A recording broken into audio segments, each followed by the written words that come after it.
Baik, Assalamualaikum warahmatullahi wabarakatuh. Selamat malam, rekan-rekan sekalian. Kita bertemu kembali dalam diskusi kelompok. Untuk malam ini, sesuai dengan jadwal, adalah kelompok 5 ya. Kelompok 5, kelas A, B, dan C. Nah, langsung saja untuk presentasi yang pertama, kita berikan kesempatan kepada kelompok 5, kelas A ya. Waktunya 15 menit. 15 menit dari sekarang ya. Silakan. Boleh.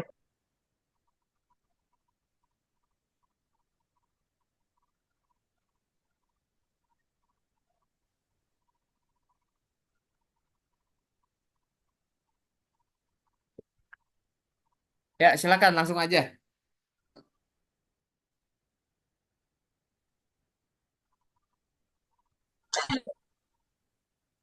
Ya, baik. Assalamualaikum warahmatullahi wabarakatuh. Selamat Salam. malam, Subhan dan teman-teman semua dari kelas A, B, dan C. Kami dari kelompok 5 di kelas A akan mempresentasikan atau menyampaikan materi kepada teman-teman semua pada malam ini, yaitu tentang polarisasi masyarakat dalam kontestasi politik lokal. Dan kelompok kita itu terdiri dari saya selaku moderator, Diva, lalu ada Pradnya, Arya, Zira, Ricky, juga Putri Wulandari, dan akan presentasi diwakilkan oleh Pradnya dan juga Arya. Membahas mengenai polarisasi masyarakat dalam kontestasi politik lokal.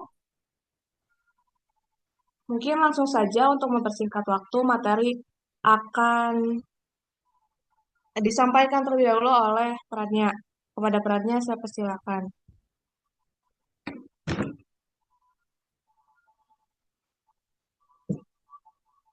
Baik.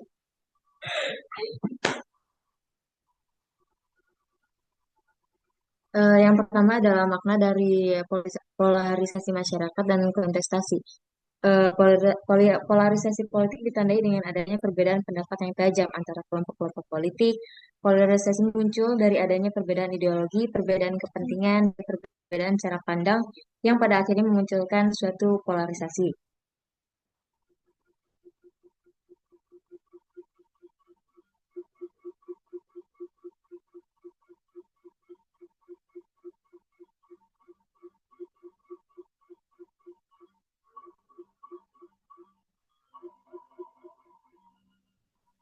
Polarisasi terbagi dalam dua hal. Pertama dalam polarisasi keadaan dan kedua sebagai proses. Polarisasi sebagai suatu keadaan mengacu kepada sejauh mana suatu masalah ditentang dalam kaitannya dengan beberapa paradigma. Sedangkan polarisasi yang dianggap sebagai proses mengacu kepada peningkatan oposisi dari waktu ke waktu. Sedangkan menurut McCoy dan Sommer, ini pada tahun 2019 mendefinisikan polarisasi sebagai proses ketika keragaman atau perbedaan dalam masyarakat semakin selaras dalam satu dimensi dan orang-orang semakin mempersepsikan serta menggambarkan politik dan masyarakat dalam istilah kami atau mereka. Dapat disimpulkan juga bahwa polarisasi dan masyarakat dalam istilah tersebut itu adalah merujuk kepada terpecahnya masyarakat akibat adanya perbedaan yang mana dalam pecahan ini muncul rasa saling tidak percaya dan kebencian sehingga memunculkan permusuhan.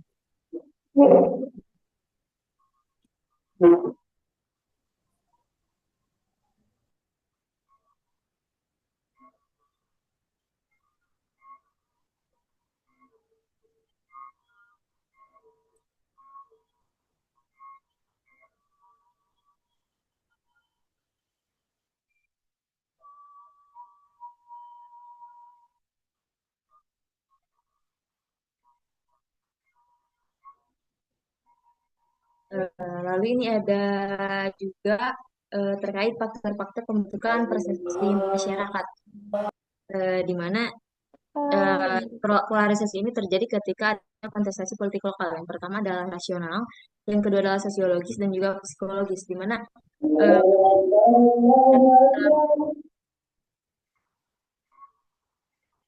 Dengan persepsi dalam menciptakan polaritas berdasarkan pada rasionalis.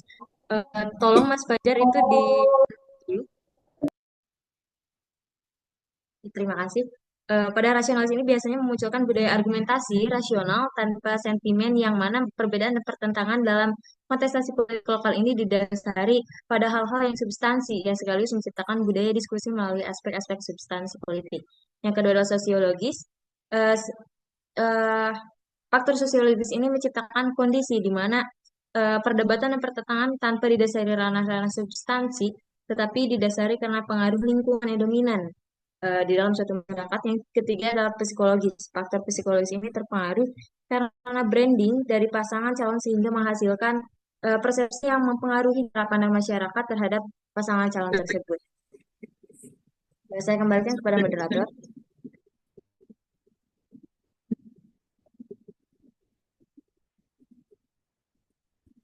Baik, terima kasih kepada Pradnya yang sudah menyampaikan mengenai makna dari polarisasi.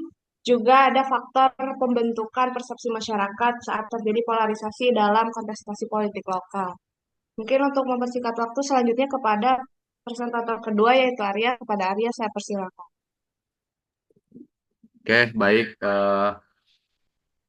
Untuk yang selanjutnya itu, ini dilanjut slide-nya.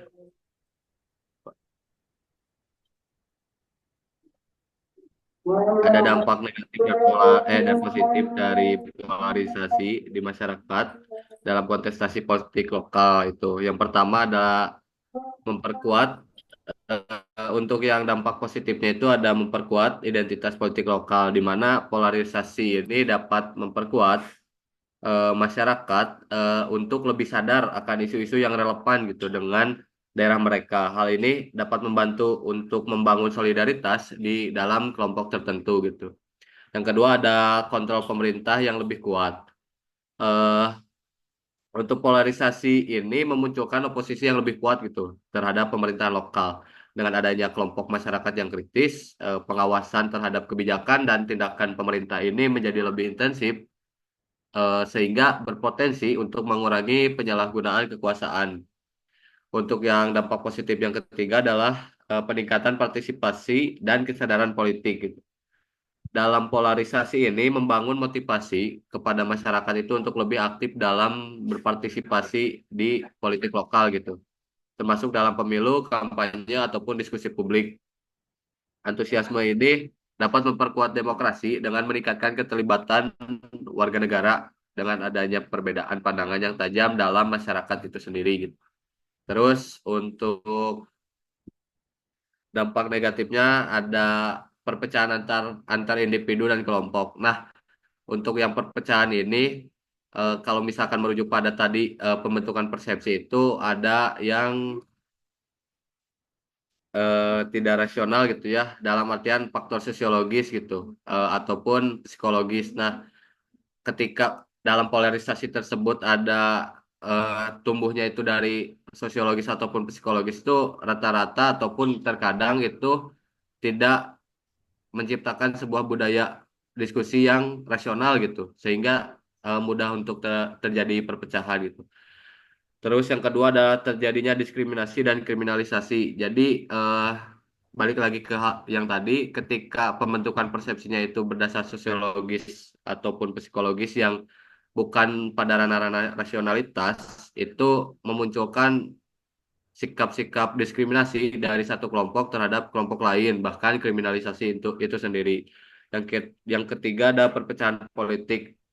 Jadi perpecahan politik ini eh, politik di tingkat lokal itu menjadi pecah gitu dalam artian banyaknya perbedaan yang menghasilkan hal-hal yang sifatnya merugikan gitu.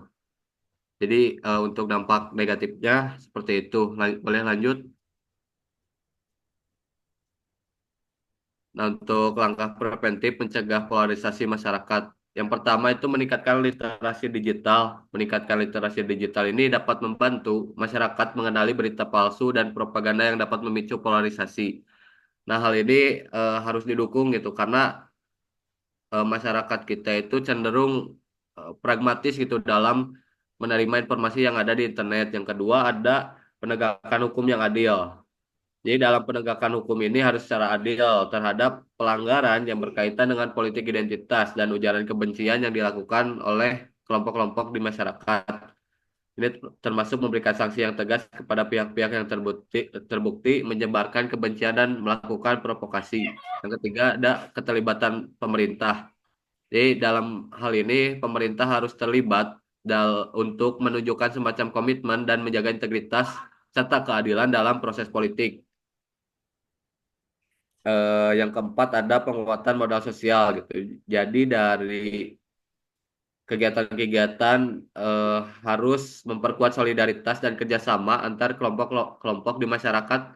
Ini bisa dilakukan dengan program-program komunitas yang mendorong interaksi positif dan kerjasama. Barangkali seperti itu dari saya moderator. Saya kembalikan kepada moderator.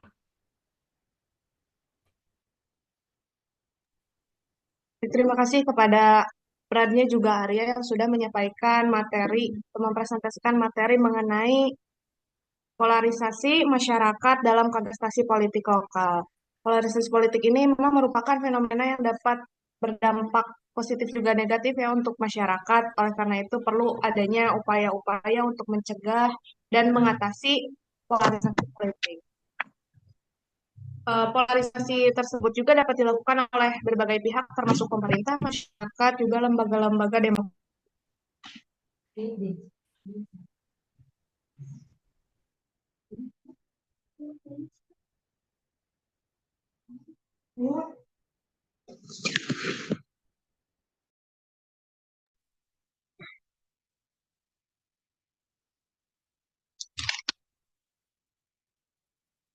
Dan seperti itu dari kelompok kami, itu kelompok 5 kelas A. Terima kasih atas waktunya teman-teman juga kepada presentator. Wassalamualaikum warahmatullahi wabarakatuh. Waalaikumsalam warahmatullahi wabarakatuh. Masih ada waktu 5 menit lagi? Apa cukup?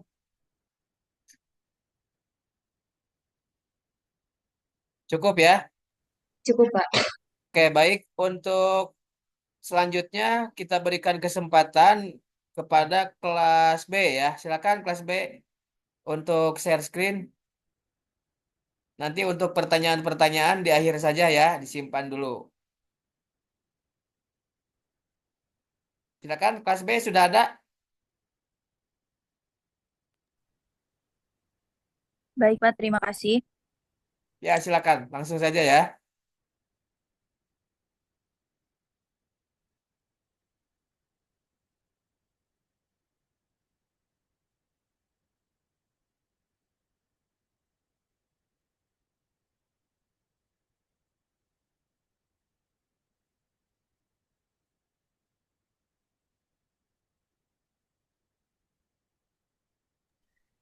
Baik, mungkin langsung saja, Pak.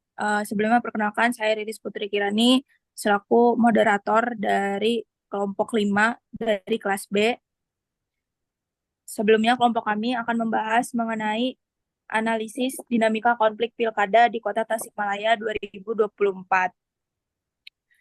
Yang jumlah anggota kelompoknya ada 6, ada Ali Fahemi, Ana Maulana Nugraha, Fajar Muhammad Askar, Nazmi Nur Fitriana, saya sendiri Riz Putri Kirani, dan Sadam Ilham Darussalam.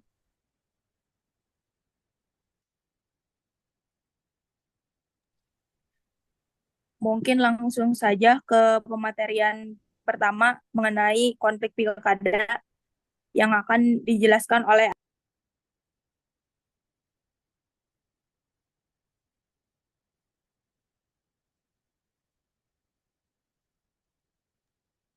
Baik, izin masuk. Mungkin langsung saja. Mengenai konflik pilkada, pemilihan kepala daerah atau pilkada merupakan mekanisme demokrasi yang krusial dalam sistem pemerintahan di Indonesia. Nah, melalui pilkada ini, masyarakat secara langsung dapat berpartisipasi dalam menentukan pemimpin daerahnya. Namun, dalam pelaksanaannya, pilkada kerap diwarnai oleh berbagai konflik atau dinamika politik yang kompleks, yang dimana hal tersebut dapat menghambat berjalannya proses demokrasi pilkada tersebut. Pemilu sebagai arena kontestasi politik tidak dapat terhindarkan dari adanya munculnya berbagai konflik. Namun secara ideal, pemilu juga berfungsi sebagai mekanisme penyelesaian konflik yang dimana legitimasinya berasal dari suara rakyat. Yang kemudian konflik-konflik tersebut diharapkan dapat diselesaikan secara damai melalui suara mayoritas dalam pemilihan nanti. Nah, di Tasikmalaya pun dalam kontestasi politik Pilkada 2024 ini tidak akan lepas dari terjadinya konflik. Seperti mulai dari konflik yang melibatkan pendukung paslon 1 dan paslon 2, yang kemudian nanti mungkin akan dibahas lebih lanjut oleh rekan-rekan yang lain. Terima kasih. Baik, terima kasih Alifa atas penjelasannya. Mungkin selanjutnya akan dilanjutkan mengenai teori konflik yang akan disampaikan oleh Nazmi. Kepada Nazmi, saya persilakan.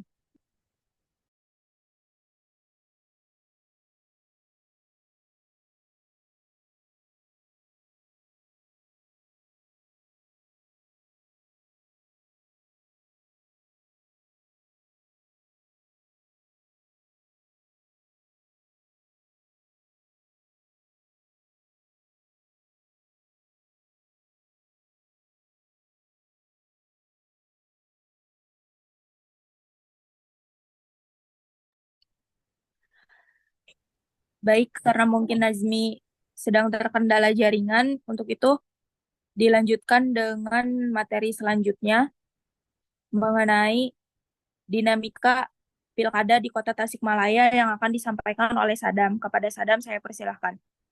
Oke, terima kasih moderator sudah memberikan waktunya. Jadi pada kesempatan ini saya akan menjelaskan mengenai dinamika politik yang terjadi di Kota Tasikmalaya dalam menjelang Pilkada 2024 ini. Kontestasi politik menjelang Pilkada di Kota Tasikmalaya ini semakin memanas dengan munculnya berbagai poros koalisi yang tengah bersaing memperebutkan kursi wali kota dan wakil wali kota. Ada beberapa poros kekuatan yang berkoalisi, mulai dari partai politik hingga kaum-kaum ulama ataupun kaum-kaum yang lain. Nah, poros-poros tersebut sekarang sudah mengkerucut menjadi 5 calon. Yang pertama ada Muhammad Yusuf dan Heno Nugrah. Pasangan ini diusung oleh Partai Golkar dan PAN. Pasangan yang menamakan dirinya Yusro alias Yusuf Hendro Muhammad adalah politisi yang kini menjabat sebagai Ketua DPD Partai Golkar. Dia juga dapat dikatakan calon incumbent karena dirinya saat pilkada sebelumnya terpilih menjadi wakil wali kota, namun di pertengahan jalan ketika wali kota Tasik mendapatkan kasus, dirinya naik menjadi wali kota. Yang kedua ada pasangan Ipan Diksan dan Dede Muharam. Pasangan ini diusung oleh 9 partai politik yang terdiri dari PKS, Partai Demokrat, dan 7 parpol non-parlemen. Selanjutnya ada pasangan nomor 3 yaitu pasangan Nur Hayati dan Muslim. Nur Hayati ini menjadi satu-satunya calon wali kota Kota Tasik yang merupakan perempuan. Beliau merupakan politisi dari Partai P3 yang sebelumnya beliau itu berkontestan di DPR RI, namun karena partainya tidak lolos di threshold, maka dirinya gagal menjadi DPR RI. Selanjutnya ada pasangan calon nomor 4 yaitu Piman dan Diki Chandra. Pasangan Piman dan Diki ini diusung oleh koalisi parpol yang cukup kokoh yang terdiri dari Partai Gerindra, Partai Nasdem, PBB, Partai Umat, dan Partai Gelora. Yang terakhir ada pasangan Yanto Aprianto dan Aminuddin Bustomi. Kedua pasangan ini diusung oleh kalangan santri karena Kiai Haji Aminuddin Bustomi ini merupakan seorang tokoh agama yang saat ini menjabat sebagai Ketua MUI. Kiai Amin juga merupakan pimpinan Pondok Pesantren Sulhalatul Huda Paseh Tasikmalaya. Sekian dari saya kembalikan lagi kepada moderator.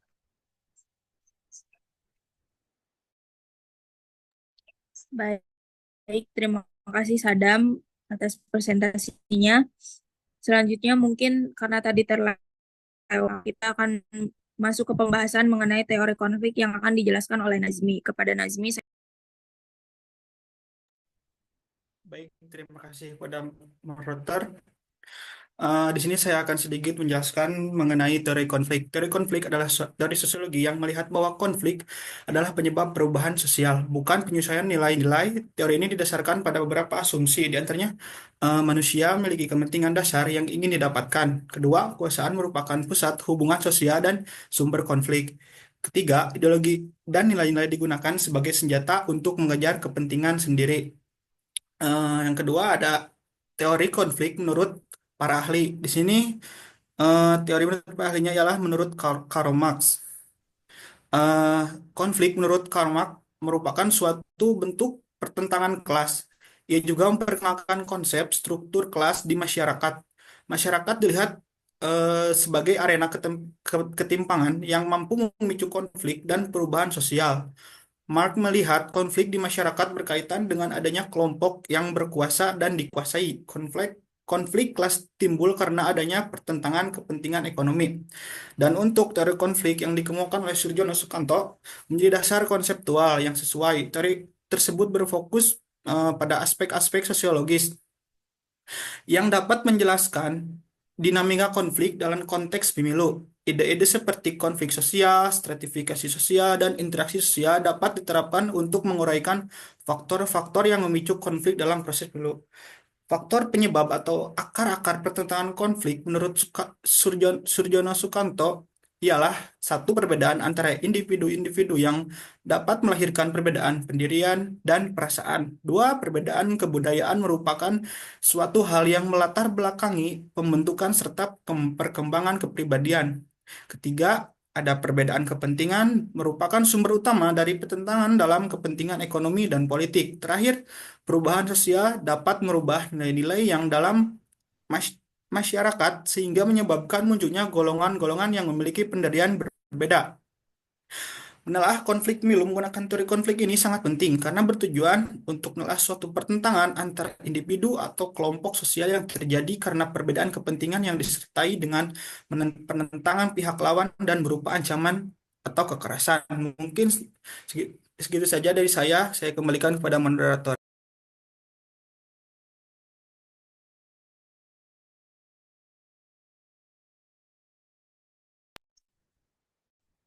baik, terima kasih Nazmi penjelasannya. Selanjutnya akan dilanjutkan oleh Fajal mengenai analisis konflik dan sengketa yang terjadi selama perhelatan Pilkada di Kota Tasikmalaya. Kepada Fajal, saya persilahkan.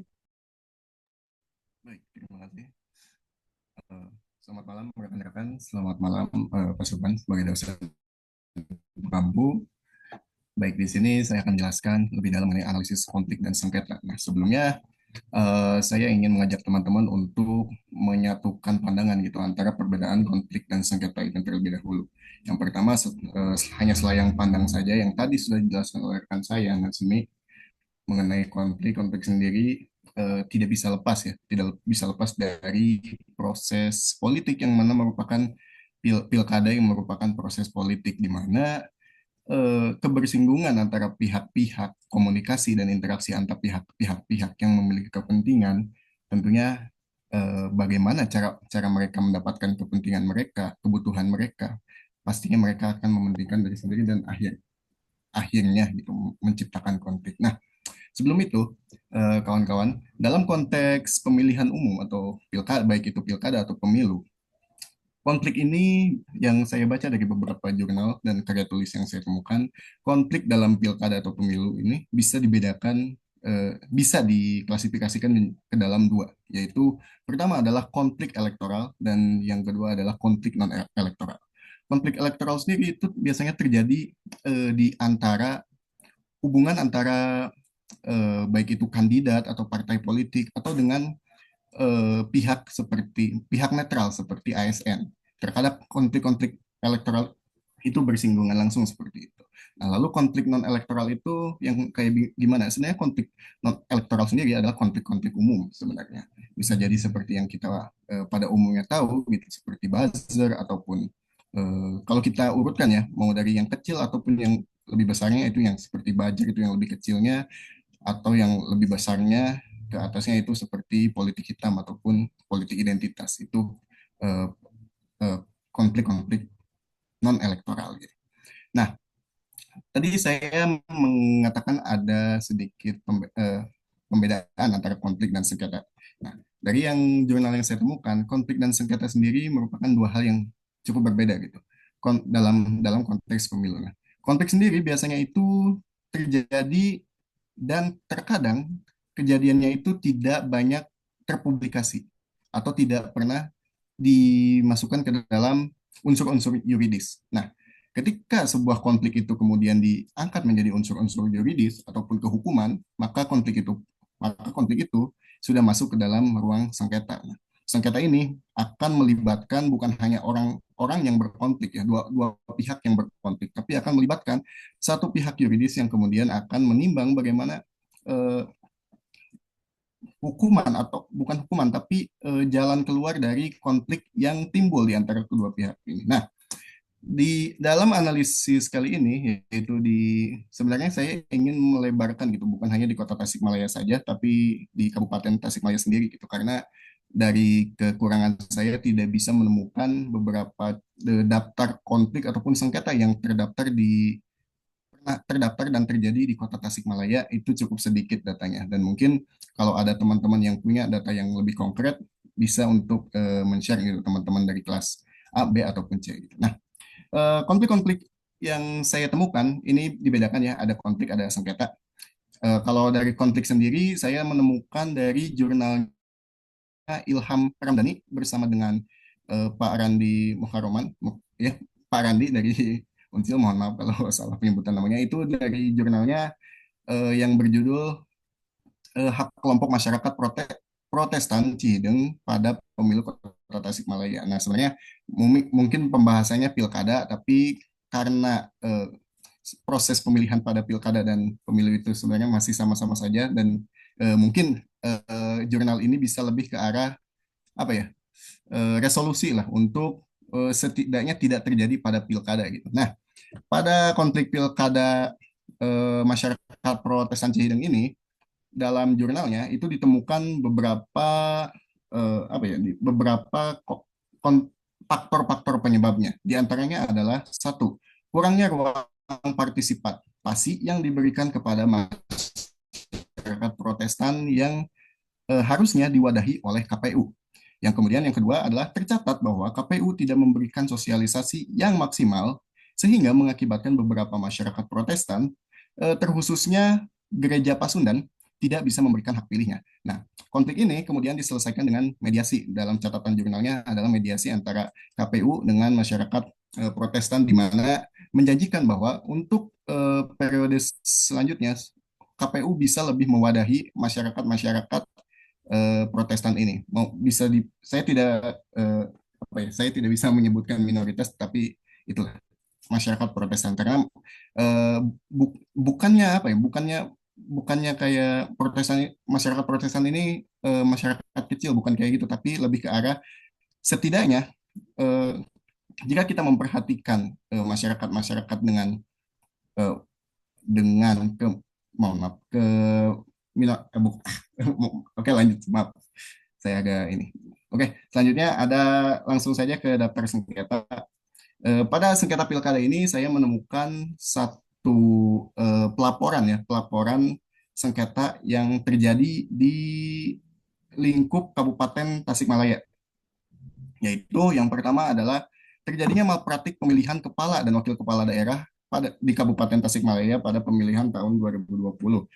Jadi rinciannya adalah sebagai berikut. Yang pertama adalah pelanggaran pilkada ini dilaporkan kepada Bawaslu Kabupaten Tasikmalaya oleh pasangan nomor 4 sebagai pelapor, dan terduganya adalah paslon nomor 2. Yang dimana pelaporannya ini berisi tentang dugaan-dugaan dari paslon nomor 4 kepada nomor 2 tentang malpraktik baik dari segi administratif ataupun dari segi teknis kampanyenya seperti money politik, kemudian netralitas ASN dan lain sebagainya. Dengan bukti-bukti yang diberikan kepada Bawaslu dari pasangan nomor urut 4, hasil dari hasil dari eh, keputusan yang kemudian diberikan atas sengketa ini tetap mengesahkan pasangan nomor urut 2 untuk sah menjabat di Kabupaten Tasikmalaya.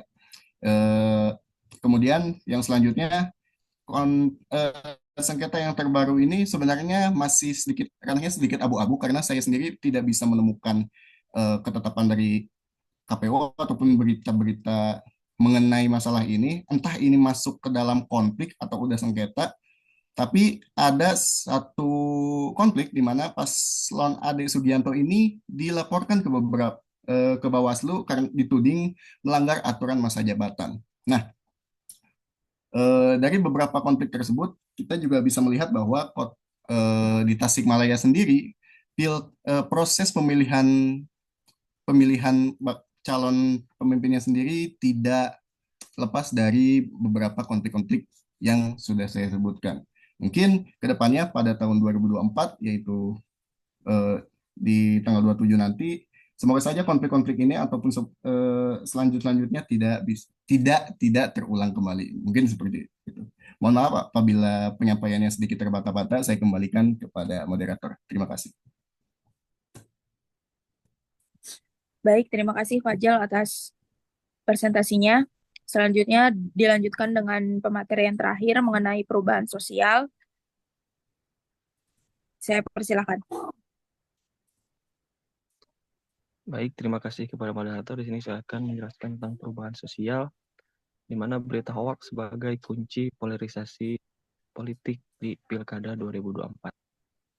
Dalam rangka mewujudkan dan menciptakan ruang digital yang sehat dalam pelaksanaan pemilihan kepala daerah tahun 2024 yang akan menjadi pesta demokrasi terbesar bagi rakyat Indonesia. Ketua Dewan Pemimpin Cabang Persatuan Wartawan Republik Indonesia, Kabupaten Tasikmalaya, Chandra F. Simatupang ajak seluruh wartawan, baik media cetak elektronik, khususnya media berbasis online yang tergabung sebagai pengurus ataupun anggota DPC PWRI Kabupaten Tasikmalaya, untuk menepis berita hoaks sebagai kunci polarisasi politik di Pilkada 2024 ini. Menurutnya, hoaks atau berita bohong dapat melahirkan polarisasi politik yang dapat memecah belah bangsa Indonesia. Menjelang perhelatan pemilu kada 2024 ini, terlebih lagi jika hoaks tersebut disebarkan di ruang digital yang sangat masif saat ini. Chandra juga mengatakan di era digital masyarakat harus pintar memilah dan memilih informasi yang diterima. Karena banyak informasi yang beredar khususnya mendekati pemilihan umum kepala daerah tahun 2024 ini. Masyarakat harus bijak dan cerdas dalam menerima informasi yang didapat di ruang digital. Karena menurutnya dengan literasi digital akan menciptakan tatanan masyarakat dengan pola pikir dan pandangan yang kritis. Mungkin cukup sekian yang dapat saya sampaikan. Saya kembalikan kepada moderator. Baik, terima kasih Ana. Itu merupakan presentasi terakhir dari kelompok kami karena waktunya juga sudah habis di 19.33. Untuk itu dari kelompok 5 kelas B dicukupkan. Terima kasih. Baik, terima kasih untuk kelas B. Silakan untuk kelas C, mulai share screen ya. Untuk kelas C,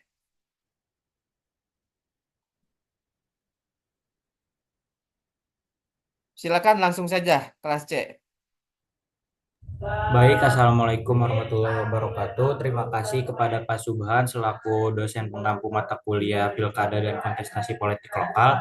Kami dari kelas C, yaitu kelompok 5, ingin mempresentasikan dengan mengusung tema putusan MK nomor 69 garis miring PUU strip 22 garis miring 2024 kampanye kepala daerah di dalam perguruan tinggi. Adapun dari kelompok kami itu memiliki anggota yaitu yang pertama ada Syifa Fariha, Hilda Alia Yunanda, kemudian saya sendiri Lukman Hakim, dan juga Rifki Putra Nugraha, kemudian Zeyan Taufik Purnama. Langsung saja mungkin untuk mempersingkat waktu dari kelompok kami untuk langsung mempresentasikan hasilnya gitu.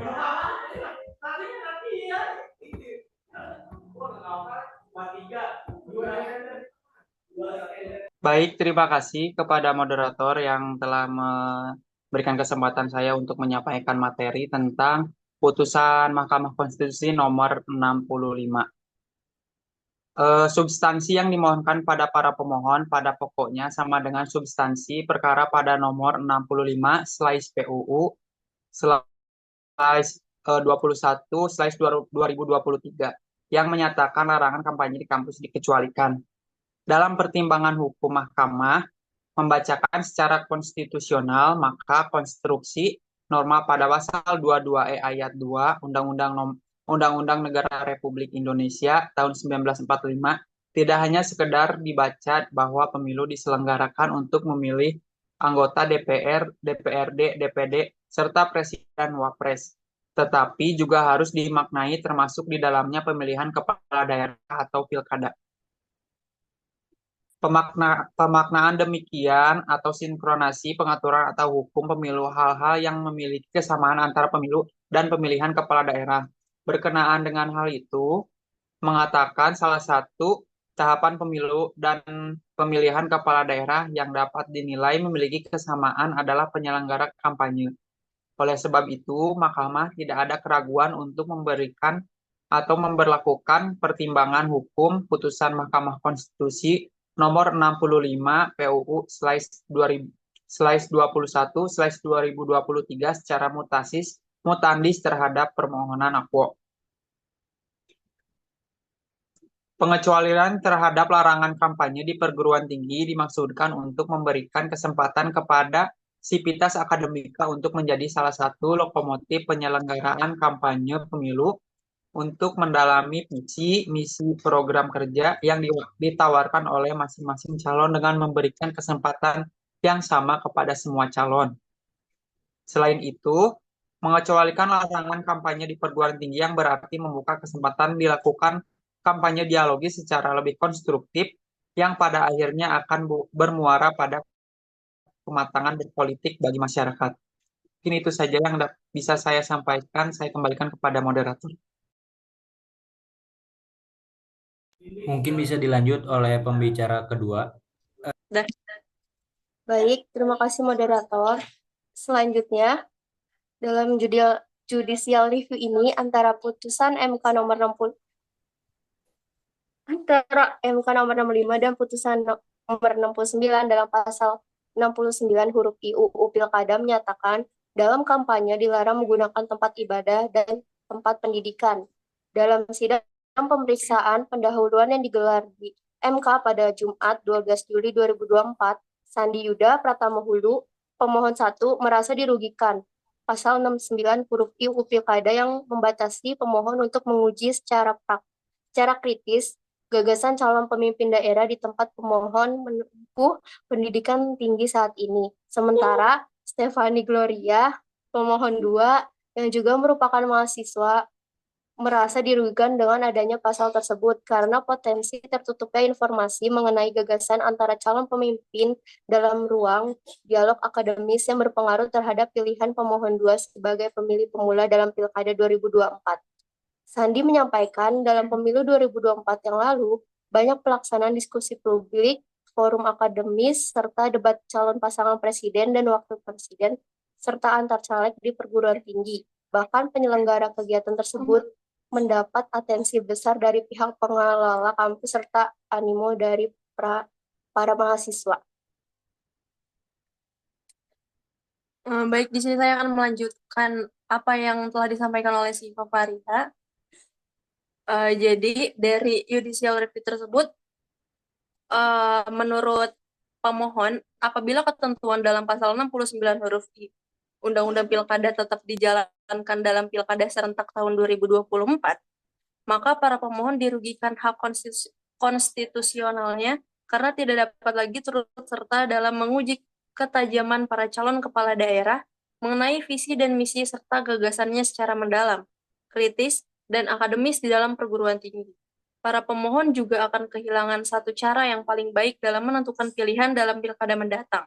Untuk itu, para pemohon meminta MK untuk menyatakan pasal 69 huruf I Undang-Undang Pilkada sepanjang frasa tempat pendidikan bertentangan dengan Undang-Undang Dasar 1945 dan tidak mempunyai kekuatan hukum mengikat sepanjang tidak dimaknai mengecualikan perguruan tinggi atau penyebutan serupa sepanjang mendapat izin dari penanggung jawab tempat dimaksud dan hadir tanpa atribut kampanye pemilu. Kemudian saya akan membahas mengenai putusan MK nomor 69 garis miring PUU 21 garis miring 2024. Dengan demikian, terkait yang disampaikan Siva Faria tadi mengenai judicial review, maka dengan hadirnya putusan MK nomor 69 garis miring PUU 21 garis miring 2024 ini yang diminta oleh pemohon, maka dapat dilakukan kampanye oleh pasangan calon pilkada berbentuk uji publik maupun debat di lingkungan perguruan tinggi. Demikian dari saya kembalikan kepada moderator.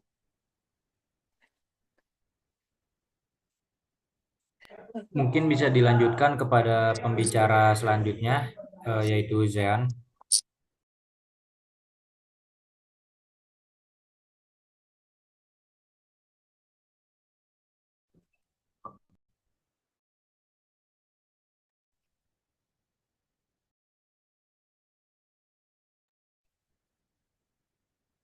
Terima kasih kepada moderator yaitu Lukman yang sudah sebagai ini moderator kelompok 5 ini. Mungkin saya akan memaparkan tentang putusan MK nomor 69 PUU 22 garing 2024. Mungkin dari putusan ini mungkin yang sudah dibicarakan oleh sebelumnya oleh rekan kami yaitu Siva Fariha, bahwasanya ada salah satu mahasiswa yang mana menggugat bahwasanya putusan MK nomor 69 ini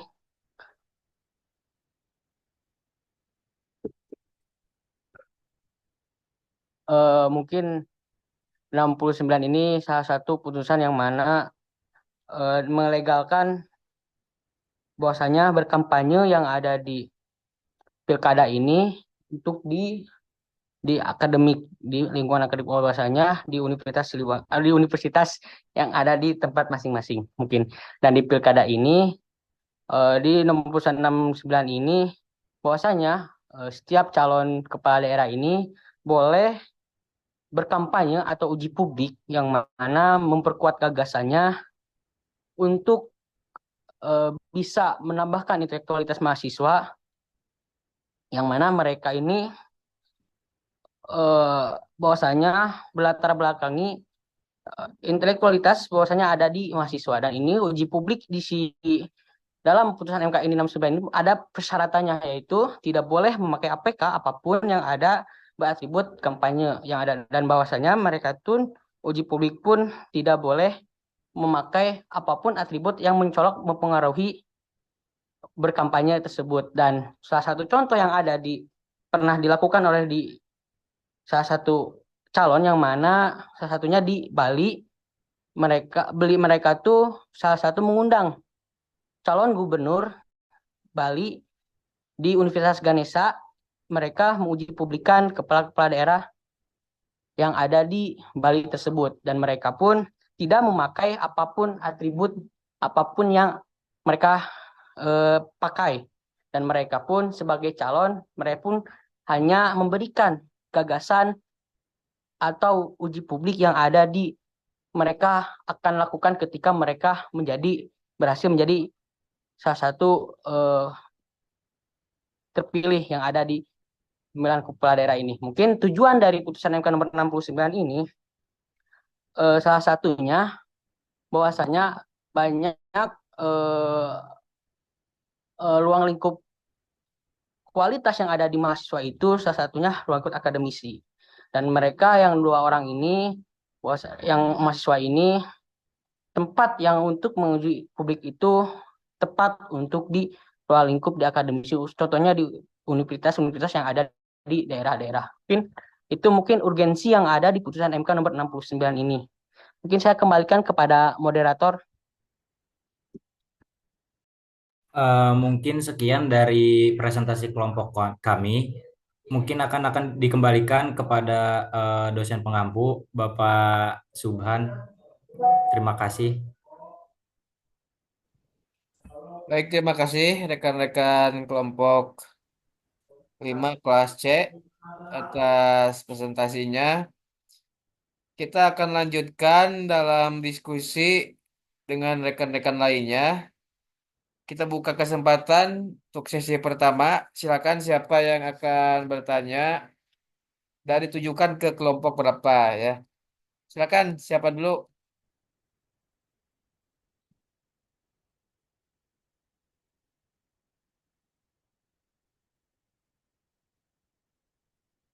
Ada yang bertanya? Masa nggak ada satupun? Atau mungkin tidak mesti bertanya ya?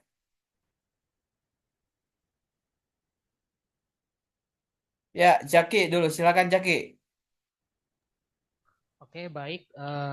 Terima kasih, Pak. Eh, di sini saya eh, memperkenalkan diri. Saya Zaki Adriano dari kelas B. Di sini saya akan bertanya ke kelompok 5 kelas C mengenai tadi keputusan MK nomor 69 ya, gitu kan. Yang ingin saya tanyakan tuh mengenai aturan ini, gitu kan, mengenai diperbolehkannya aturan ini, gitu kan. Adakah kemungkinan gitu kan jika kampanye politik ini sering dilakukan di dalam lingkungan akademisi gitu kan, apakah ini tuh bisa menimbulkan polarisasi di kalangan mahasiswa gitu atau di kalangan akademisi gitu. Sekian pertanyaan dari saya.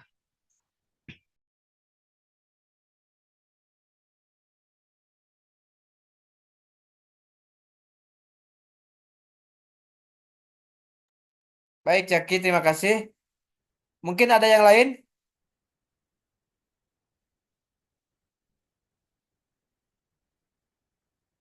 Baik, kalau belum ada, sambil menunggu rekan-rekan yang lain, pertanyaan Zaki tadi disampaikan kepada kelompok 5 kelas B ya. Kelas C ya. Kelompok 5 kelas C mengenai keputusan MK nomor 69. Tadi pertanyaannya cukup jelas ya. Apakah dengan adanya kampanye di kampus ini dapat menimbulkan polarisasi atau seperti apa ya? Mungkin polarisasi di sivitas akademika di kampus yang bersangkutan. Mungkin juga tanggapan dari rekan-rekan di kelompok 5C seperti apa gitu terhadap pertanyaan dari Zaki tadi. Silakan.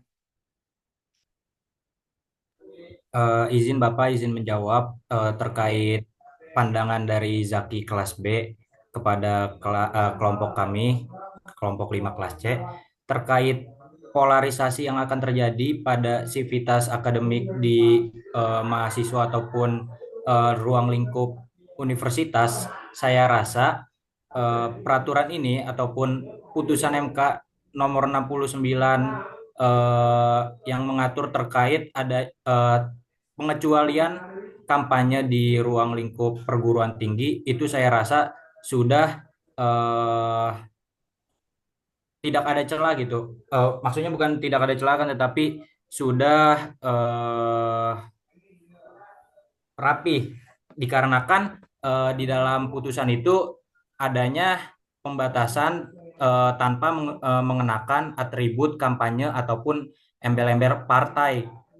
Yang dilakukan hanyalah sekedar penegasan visi misi dan juga ataupun berupa uji publik maupun debat kampanye yang dilakukan dengan setara tanpa adanya ketidaksamarataan antara paslon nomor urut 1 ataupun 2 dan sebagainya, dikarenakan akan diberikan ruang yang sama ataupun sama rata antara sesama pasangan calon. Adapun melihat dari putusan MK nomor 65 yang mengatur mengenai pemilu yang menjadi landasan adanya putusan MK nomor 69 ini, saya rasa berjalan baik hingga saat ini dan tidak adanya polarisasi yang terjadi di sivitas akademik di ruang lingkup perguruan tinggi, dan juga merespon akan putusan MK nomor 69 ini, KPU pun langsung merancang peraturan KPU atau PKPU untuk mengawasi adanya kampanye-kampanye yang akan dilakukan di ruang lingkup perguruan tinggi dengan adanya ataupun disahkannya putusan MK nomor 69 ini. Mungkin dari saya sekian, Pak. Ya, baik Lukman atas jawabannya dari pertanyaan Jaki tadi ya. Mungkin Jaki ada tanggapan balik, dipersilakan. Mungkin cukup saja, Pak. Terima Cukup kasih ya. jawabannya, kelas C. Baik ya. Jadi memang putusan MK ini apa namanya merupakan terobosan ya, merupakan terobosan baru yang sebelumnya kampus dianggap sebagai wilayah yang tabu untuk terjadinya apa namanya tukar menukar informasi dari para calon atau dalam bahasa lain kampanye gitu ya, kampanye. Salah satu yang tidak diperbolehkan itu kan sebelumnya kampanye itu di tempat fasilitas pendidikan ya, rumah ibadah dan tempat-tempat fasilitas umum lainnya.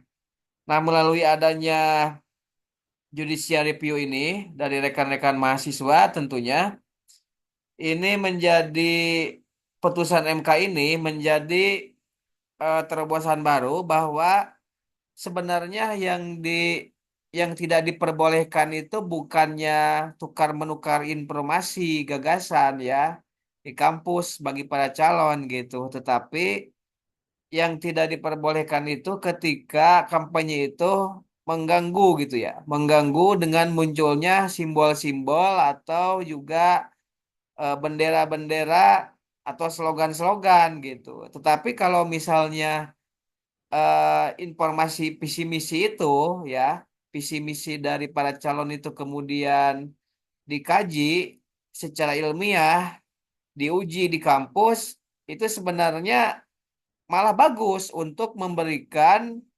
pemahaman atau bahkan mungkin bagi rekan-rekan menjadi referensi untuk memberikan apa itu namanya suara nantinya, sehingga rekan-rekan mahasiswa yang ada di kampus itu ketika menentukan pilihan itu tidak berdasarkan dari pilihan yang tidak jelas ya, tetapi berdasarkan pilihan rasional, menimbang, mengkaji, kemudian juga mendiskusikan dari visi misi yang disampaikan oleh para calon.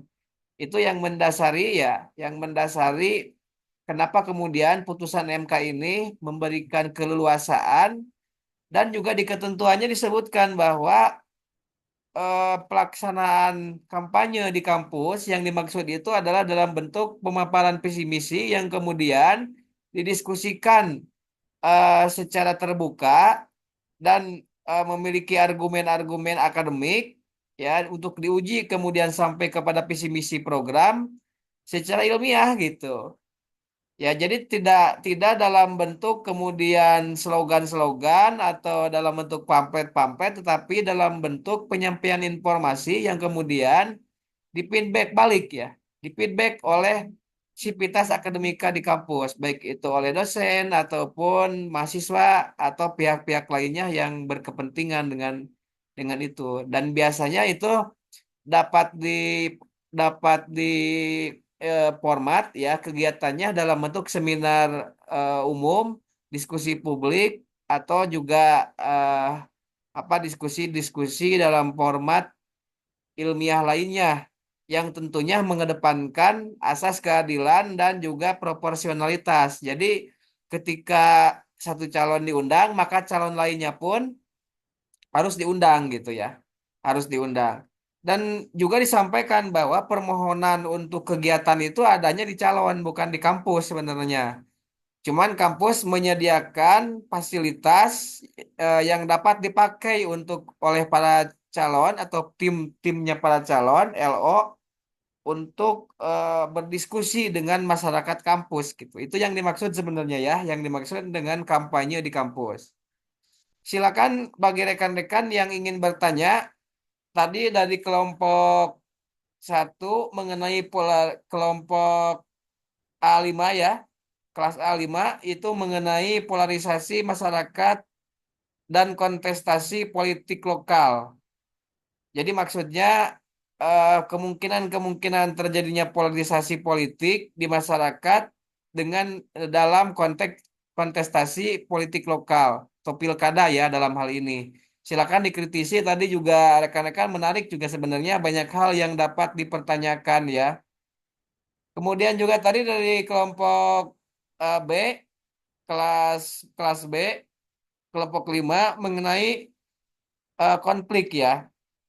Dinamika konflik konflik politik dalam pilkada ya, dalam pilkada. Rekan-rekan bisa pertanyakan dari pemaparan para narasumber tadi di kelompok B ya, kelas B, termasuk juga tadi yang terakhir mengenai mungkin perlu dipertajam lagi tentang putusan MK itu. Sepakat atau tidak sepakat juga silakan rekan-rekan dapat berpendapat ya. Silakan ada.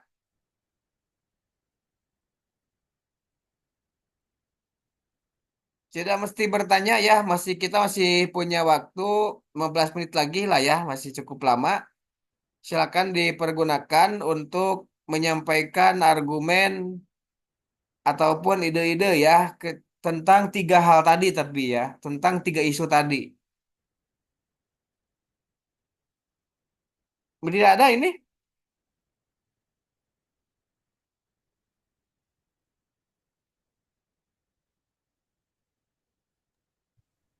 Ini kelompok semua kelompok sudah presentasi ya? Sudah, Pak. Sudah, Pak. Semua kelompok sudah presentasi ya, semua kelompok semua kelas. Apa ada yang belum presentasi? Ada yang belum, Pak. Kelas A kelompok 6. Oh, kelas A kelompok 6 ya. Kalau kelas B nggak ada kelompok 6 ya?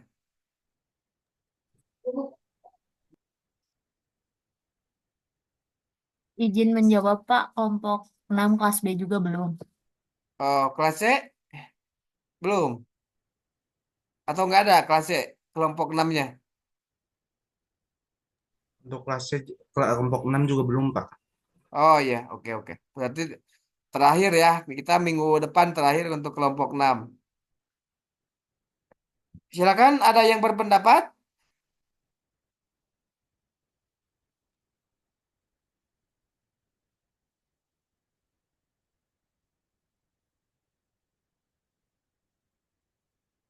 Tidak ada ya?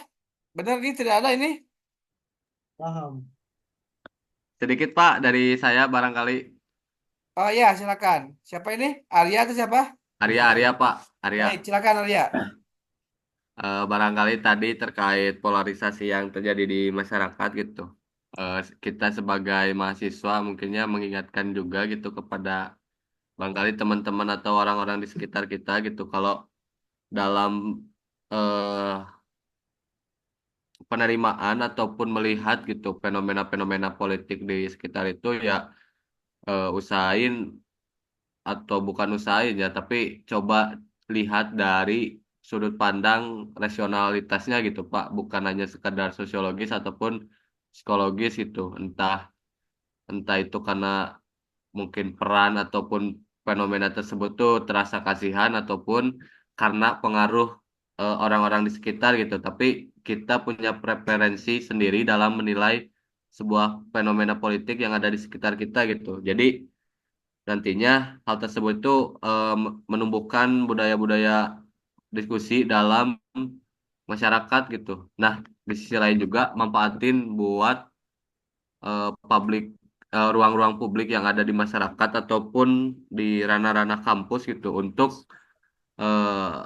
semacam kegiatan membaca ataupun berdiskusi gitu terkait fenomena-fenomena yang memang hadir dalam masyarakat gitu. Jadi polarisasi yang banyak digaungkan dalam media itu berdampak negatif, itu bisa cenderung ke arah-arah positif gitu.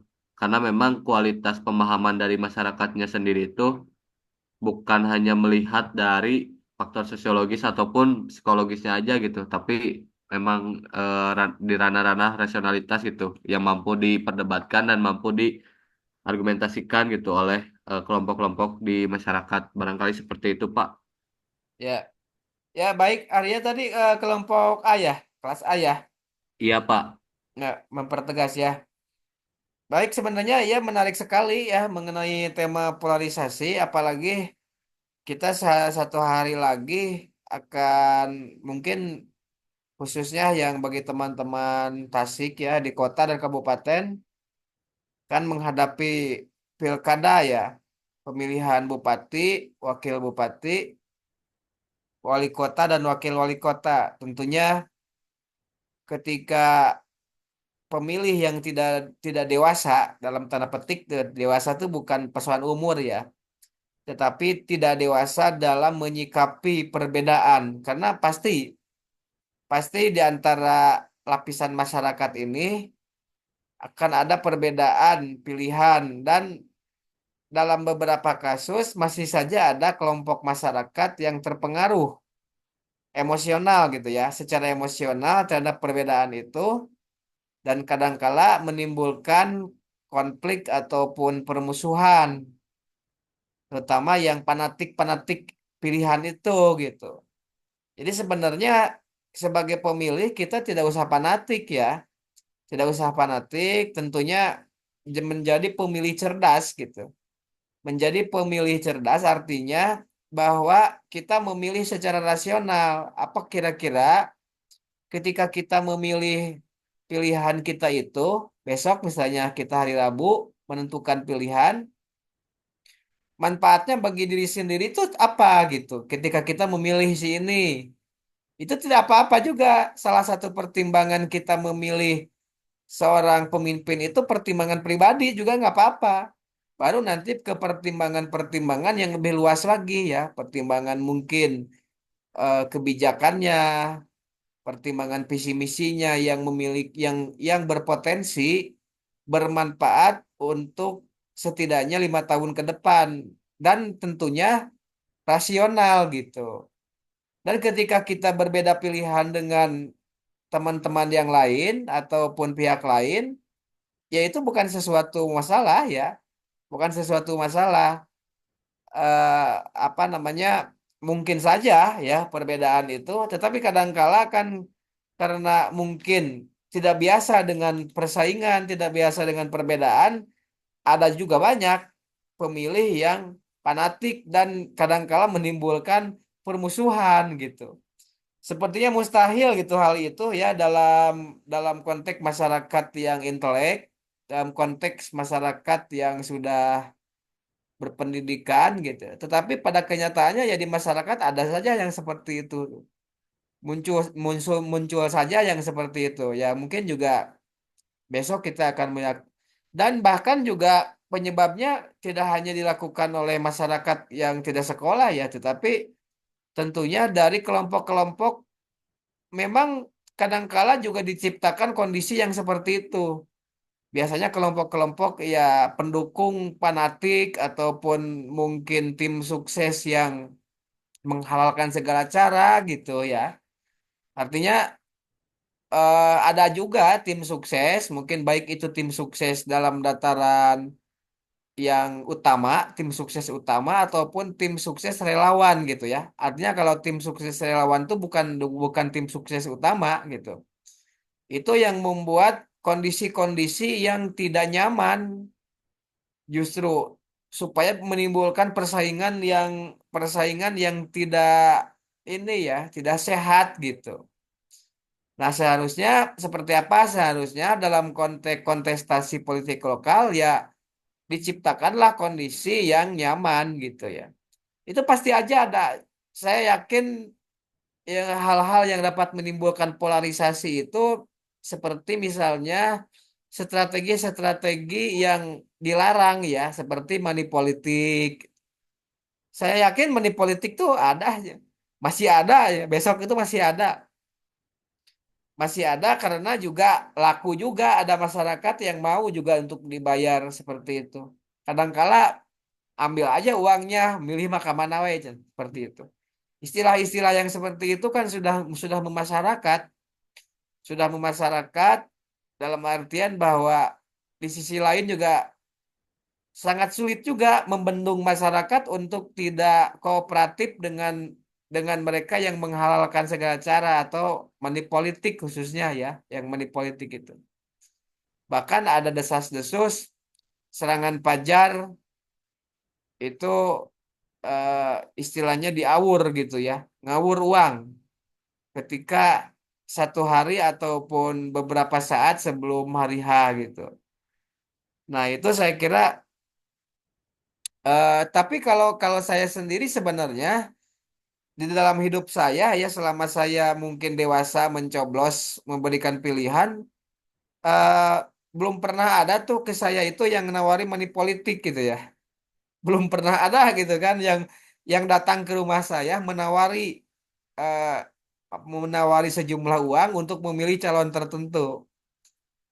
Tapi kepada orang lain, kelompok-kelompok lain, informasinya banyak seperti itu.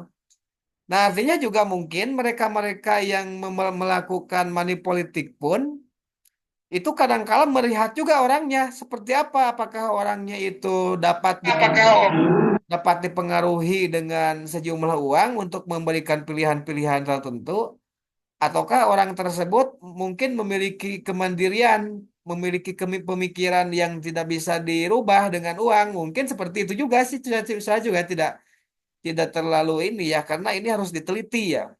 Kajian ini saya tentunya belum belum meneliti sehingga saya belum bisa memberikan kenapa kok seperti itu gitu. Yang jelas sepengetahuan saya selama saya dewasa kemudian memberikan pilihan sampai saat ini belum pernah ada orang yang datang ke rumah saya untuk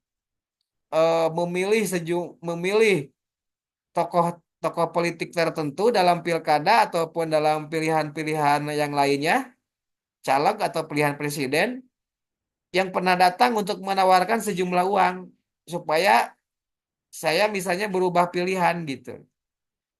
Saya belum pernah ada yang seperti itu, tetapi ke teman-teman saya informasinya banyak terjadi ya, artinya ke orang lain gitu ya, ke orang lain. Dan itu pun kan kita mengalami kesulitan dalam pembuktian karena biasanya persoalan money politik itu jarang sampai ada yang ke pengadilan. Karena sulit sekali membuktikannya karena orang yang diberinya juga kadang-kala tidak ngaku ya, tidak ada bukti juga, tidak ada kwitansi dan sebagainya. Kecuali mungkin kalau money politiknya cukup besar ya, tetapi kadang-kala kan money politik itu besar tetapi tetapi bentuknya dia tidak dalam bentuk uang yang besar, misalnya satu orang berapa puluh juta gitu kan tidak seperti itu, tapi biasanya uang miliaran kemudian dibagi-bagikan ke satu orang misalnya 100.000, paling besar 150 gitu ya. Itu dengan tujuan untuk memberi suara, eh, apa namanya membeli suara gitu ya, membeli suara. Jadi istilahnya membeli suara sebetulnya itu. Nah, itu menarik sebenarnya dan kalau teman-teman mau untuk mengamati misalnya ya studi kasusnya ya silakan hari Rabu besok, hari Selasanya besok hari Selasa malam-malam bisa saja teman-teman melakukan sejumlah penelitian sederhana gitu ya. Melakukan penelitian sederhana atau misalnya observasi adakah di sekitar rekan-rekan besok yang ada serangan pajar atau money politik atau terhadap rekan-rekan sendiri gitu. Silakan saja itu diamati ya, diamati sendiri, di, dibuktikan apakah masih musim ada serangan pajar seperti itu gitu ya. Atau atau sudah tidak ada. Nah, besok silakan teman-teman eh, menjadi pengawas tersendiri lah, pengawas dalam artian pengawas yang tidak dibayar gitu ya. Tapi melihat secara langsung, secara objektif apa yang terjadi di saat-saat menjelang pilkada ya. saat-saat menjelang pilkada. Bahkan ada yang unik juga ya, pilkada calon tunggal di beberapa tempat, termasuk tetangga kita yang di Ciamis itu calon tunggal juga. Karena yang mencalonkannya itu adalah incumbent Herdiat dan Yana ya. Herdiat dan Yana itu adalah pasangan bupati dan wakil bupati lama yang mencalonkan kembali dan tidak ada pesaingnya. Sehingga mau tidak mau karena yang daftar itu cuma satu pasangan calon, maka satu pasangan calon itulah yang ditetapkan KPU sebagai kontestan melawan kota kosong pada akhirnya. Nanti ketika yang menang itu pasangan itu melawan kota kosong, ya akan ditetapkan sebagai bupati dan wakil bupati. Ketika yang menang itu nanti kota kosong, maka pemilu pemilu kada akan ditunda ya untuk mengikuti pemilu pemilu kada serentak berikutnya. Mungkin dalam hal ini tahun 2025 ya, tahun 2025. Nah, tapi informasinya Pak Yana teh almarhum ya, meninggal. Wakil bupati itu secara Iya mendadak Pak. meninggal sehingga menurut PKPU tetap saja nanti pilkada akan dilanjutkan walaupun wakil bupati calon wakil bupatinya meninggal. Tetap akan dilanjutkan melawan kota kosong karena sudah dicetak segala macamnya. Itu menurut PKPU. Baru nanti ketika sudah terpilih wakil bupati yang meninggal itu kemudian diganti oleh partai koalisinya yang biasanya diambil dari partai yang sebelumnya mengajukan wakil bupati itu. Dalam hal ini PAN ya, Partai Amanat Nasional. Karena Payana itu adalah ketua DPD PAN Ciamis, Kabupaten Ciamis yang juga wakil bupati incumbent yang mencalonkan kembali menjadi wakil bupati. Nah, seperti itu. Silakan masih ada waktu. Apakah ada yang berpendapat? Cukup jelas atau bagaimana?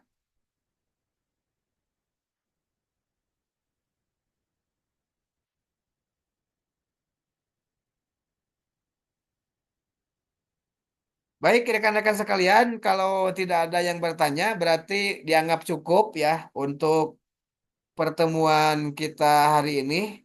Tadi masih banyak kelemahan, saya kira biasa ya masih banyak yang dibaca segala macam presentasinya.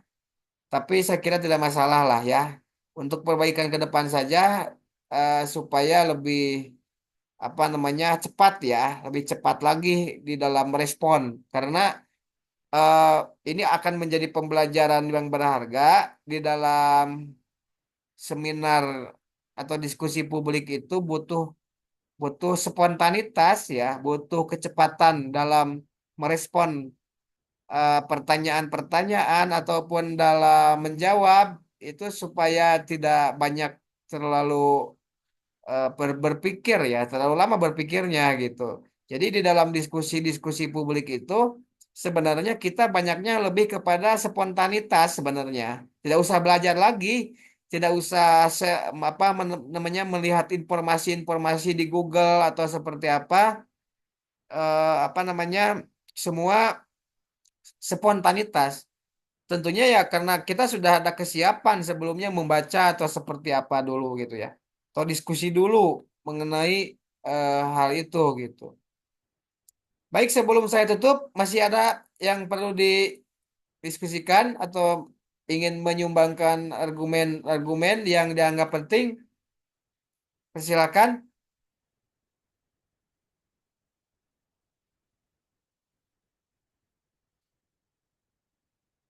Baik ya, berarti cukup ya. Kalau tidak ada respon, berarti cukup rekan-rekan sekalian. Kita masih ada satu pertemuan terakhir minggu depan ya. Ditunggu saja informasinya. Masih masih ada pertemuan terakhir untuk presentasi kelompok 6 sebelum nanti ujian akhir semester yang akan dilaksanakan mulai minggu depan ya. Mulai minggu depan dan minggu depannya lagi. Jadi selama 2 minggu. Nah, mudah-mudahan nanti bisa presentasi tinggal satu kelompok lagi yaitu kelompok 6 kelas A, B, dan C ya. Kelas A, B, dan C. Terima kasih rekan-rekan sekalian atas eh, keterlibatan aktifnya. Dan jangan lupa untuk ketua kelas untuk mengirimkan report absen yang belum ya. Kelas A, kelas B, dan kelas C. Eh, dan juga silakan teman-teman yang ada gangguan tadi segala macamnya bisa menyampaikan kepada ketua kelas eh, termasuk bukti-bukti absennya ya. Jadi saya tinggal menerima report saja dalam bentuk sudah hasil penyampaian dari ketua kelas ya, sudah melaporkan rekapnya saja. Demikian, terima kasih atas segala perhatian rekan-rekan.